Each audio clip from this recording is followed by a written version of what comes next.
Salam damai sejahtera Bapak, Ibu, Saudara-saudari sekalian. Demi tanggung jawab akan apa yang akan saya sampaikan berikut ini, perkenalkan nama saya Bagio Pramudito Tejo Yuwono, usia 73 tahun, orang awam, bukan YouTuber.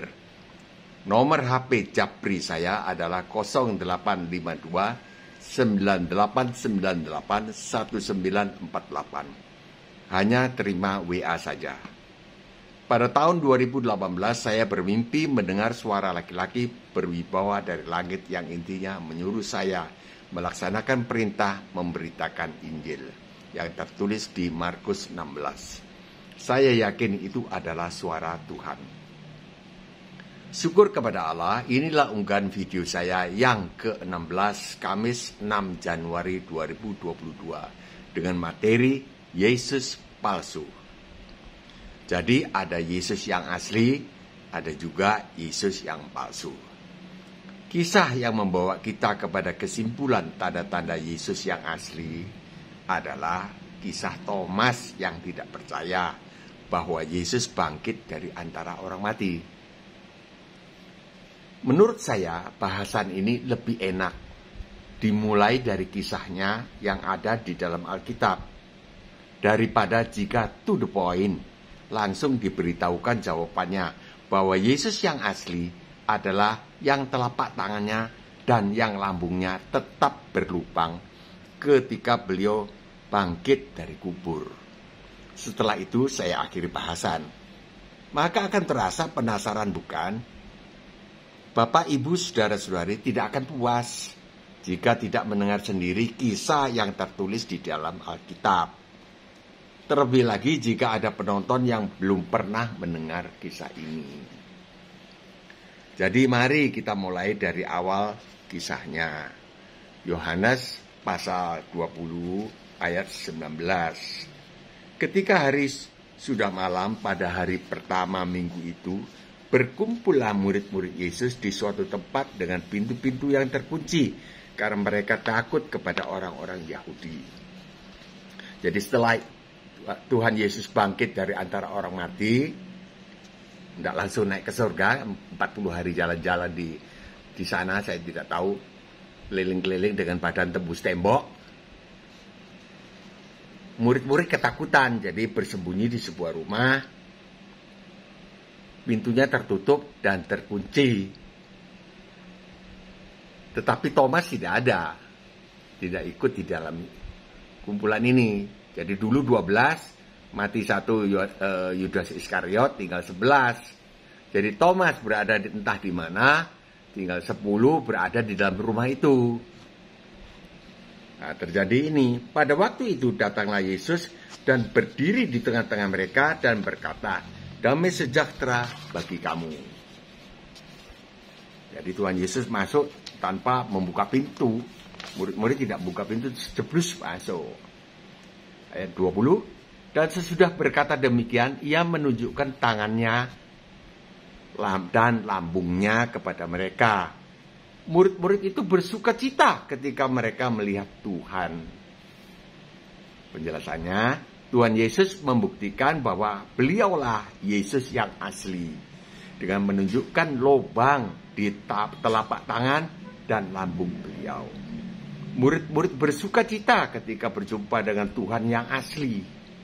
Mereka yakin bahwa yang berdiri di hadapan mereka adalah Yesus yang asli, yaitu yang baru-baru disalib dan sekarang hidup kembali seperti dikatakan oleh beliau sebelum mati disalib, karena melihat lubang di telapak tangan dan lambung beliau.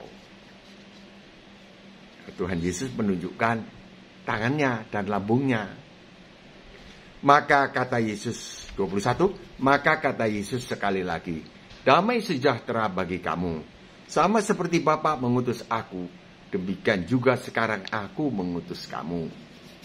Dan sesudah berkata demikian, 22, ia mengembusi mereka dan berkata, "Terimalah Roh Kudus."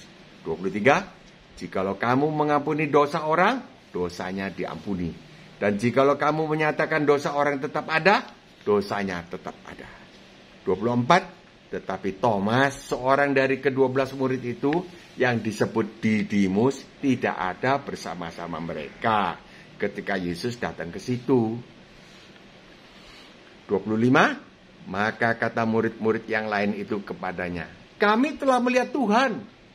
Tetapi Thomas berkata kepada mereka, sebelum aku melihat bekas paku pada tangannya, dan sebelum aku mencucukkan jariku ke dalam bekas paku itu, dan mencucuk tanganku ke dalam lambungnya, sekali-kali aku tidak akan percaya. Penjelasannya, Thomas mau bukti Yesus yang asli bangkit kembali. Jika dia melihat dan merasakan sentuhan pada lubang bekas paku. Kalau tidak, maka itu bukan Yesus yang asli, melainkan Yesus yang palsu. 26, 8 hari kemudian murid-murid Yesus berada kembali dalam rumah itu, dan Thomas bersama-sama dengan mereka, sementara pintu-pintu terkunci. Yesus datang dan ia berdiri di tengah-tengah mereka dan berkata, damai sejahtera bagi kamu. Penjelasannya, Tuhan Yesus masuk tanpa melalui pintu, tembus blus tembok, tembus dinding tembok. 27, langsung Tuhan Yesus menerima tantangan Thomas. 27, kemudian ia berkata kepada Thomas, taruhlah jarimu di sini dan lihatlah tanganku. Ulurkanlah tanganmu dan cucukkan ke dalam lambungku. Dan jangan engkau tidak percaya lagi, melainkan percayalah. Penjelasannya, Tuhan Yesus membuktikan kepada Thomas bahwa beliau adalah Yesus yang asli. 28, Thomas menjawab dia, ya Tuhanku dan Allahku. Penjelasannya, saya dan para penonton bahasan ini yang menyembah Allah tentu meyakini bahwa Thomas berkata demikian, disertai sikap tersungkur di depan kaki Tuhan Yesus, sujud menyembah. 29, kata Yesus kepadanya, karena engkau telah melihat aku, maka engkau percaya. Berbahagialah mereka yang tidak melihat, namun percaya. Penjelasannya, saya beserta para penonton bahasan ini lebih berbahagia daripada Thomas. Karena kita tidak pernah melihat Yesus yang asli, namun percaya dan menyembah beliau yang sekarang berada di sorga. Fakta ini menyatakan kepada kita bahwa Tuhan Yesus bangkit dari kematian dengan tangan dan lambung yang masih berlubang bekas paku saat disalib. Ini mengherankan. Logisnya, beliau bangkit dari kubur dengan seluruh tubuh yang pulih kembali, tanpa kecuali. Tidak ada yang tersisa, termasuk tangan dan lambungnya. Semua pulih. Tetapi mengapa hanya telapak tangan dan lambungnya saja yang masih berlubang? Bagian tubuh yang lain kok pulih kembali? Lubang di kedua telapak tangan Tuhan Yesus dan lubang bekas tombak di lambung beliau membuktikan bahwa Tuhan Yesus pernah disalib. Jelas, Yesus yang asli adalah Yesus yang disalib dan yang bangkit kembali dari kematian dengan telapak tangan dan lambungnya masih berlubang, sesuai yang ditulis di dalam Alkitab. Demikianlah caranya Tuhan Yesus memberitahu kita bahwa Yesus yang asli adalah Yesus yang pernah disalib. Tentu saja pengertian kita bahwa Yesus yang tidak disalib adalah Yesus yang lain atau Yesus yang palsu. Rasul Paulus sudah menegur orang-orang di Korintus tentang adanya Yesus yang lain di 2 Korintus 11 ayat 4. Sebab kamu sabar saja jika ada seorang datang memberitakan Yesus yang lain daripada yang telah kami beritakan. Berita Yesus yang lain ini adalah berita Yesus yang tidak disalib atau Yesus yang palsu. Berita Yesus yang tidak disalib ini seolah-olah adalah pikiran yang baik, yang mengasihi Yesus, yang tidak rela Yesus mati disalib. Seperti betapa mulianya pikiran yang demikian ini. Petrus, salah satu murid yang paling vokal, pernah berpikir demikian. Dan ditegur keras oleh Tuhan Yesus bahwa pikiran itu adalah pikiran manusia, bukan pikiran Allah. Mari kita baca kisahnya. Matius 16 ayat 21. Sejak waktu itu, Yesus mulai menyatakan kepada murid-muridnya bahwa ia harus pergi ke Yerusalem dan menanggung banyak penderitaan dari tua-tua, imam-imam kepala, dan ahli-ahli Taurat, lalu dibunuh dan dibangkitkan pada hari ketiga. Jadi Tuhan Yesus memberitahukan kepada murid-muridnya bahwa nanti begini loh, aku ini bakal begini-begini disalib, mati, bangkit kembali pada hari ketiga.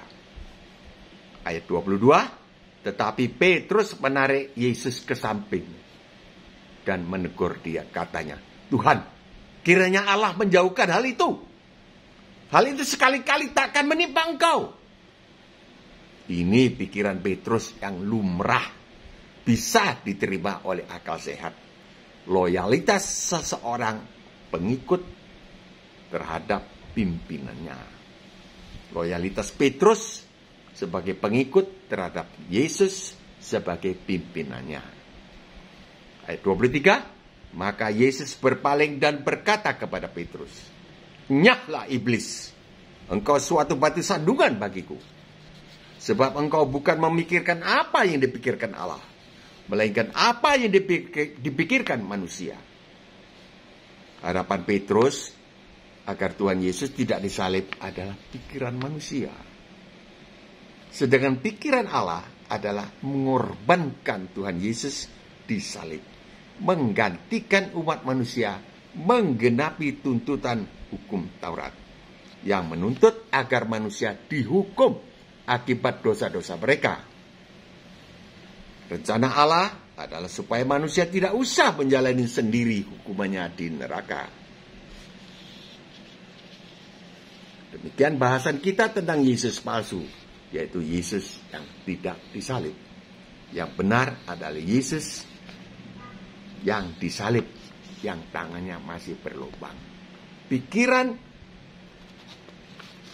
seolah-olah baik terhadap Tuhan Yesus, yaitu mengharapkan jangan Yesus disalib, adalah pikiran manusia. Tentu pikiran manusia ini berasal dari mana?